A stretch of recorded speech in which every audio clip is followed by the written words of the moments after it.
महाभारत में कर्ण ने श्री कृष्ण से पूछा, मेरी माँ ने मुझे जन्म देते ही त्याग दिया, क्या ये मेरा अपराध था कि मेरा जन्म एक अवैध बच्चे के रूप में हुआ? गुरु द्रोणाचार्य ने मुझे शिक्षा देने से मना कर दिया क्योंकि वो मुझे क्षत्रिय नहीं मानते थे। क्या ये मेरा कसूर था? भगवान परशुराम जी ने मुझे शिक्षा भी दी और साथ में ये श्राप भी दिया कि मैं अपनी शिक्षा भूल जाऊंगा क्योंकि वो मुझे क्षत्रिय समझते थे। भूलवश एक गाय मेरे तीर के रास्ते में आकर मर गई और मुझे गोवध का श्राप मिला। द्रौपदी के स्वयंवर में मुझे अपमानित किया गया क्योंकि मुझे किसी राजघराने का कुलीन व्यक्ति नहीं समझा गया। यहाँ तक कि मेरी माता कुंती ने भी मुझे अपना पुत्र होने का सच अपने दूसरे पुत्रों की रक्षा के लिए बताया। मुझे जो कुछ भी मिला दुर्योधन की दया स्वरूप मिला, तो क्या ये गलत है कि मैं दुर्योधन के प्रति अपनी वफादारी रखता हूँ? श्री कृष्ण मंद मंद मुस्कुराते हुए बोले, कर्ण, मेरा जन्म जेल में हुआ था। मेरे पैदा होने से पहले मेरी मृत्यु मेरा इंतजार कर रही थी। जिस रात मेरा जन्म हुआ उसी रात मुझे मेरे माता पिता से अलग होना पड़ा था।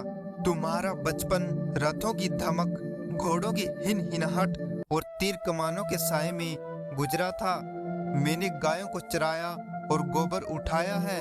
जब मैं चल भी नहीं पाता था तो मेरे ऊपर प्राणघातक हमले हुए। कोई सेना नहीं, कोई शिक्षा नहीं, कोई गुरुकुल नहीं, कोई महल नहीं। मेरे मामा ने मुझे अपना सबसे बड़ा शत्रु समझा था। जब तुम सब अपनी वीरता के लिए अपने गुरु व समाज से प्रशंसा पाते थे, उस समय मेरे पास शिक्षा भी नहीं थी। बड़े होने पर मुझे ऋषि संदीपन के आश्रम में जाने का अवसर मिला।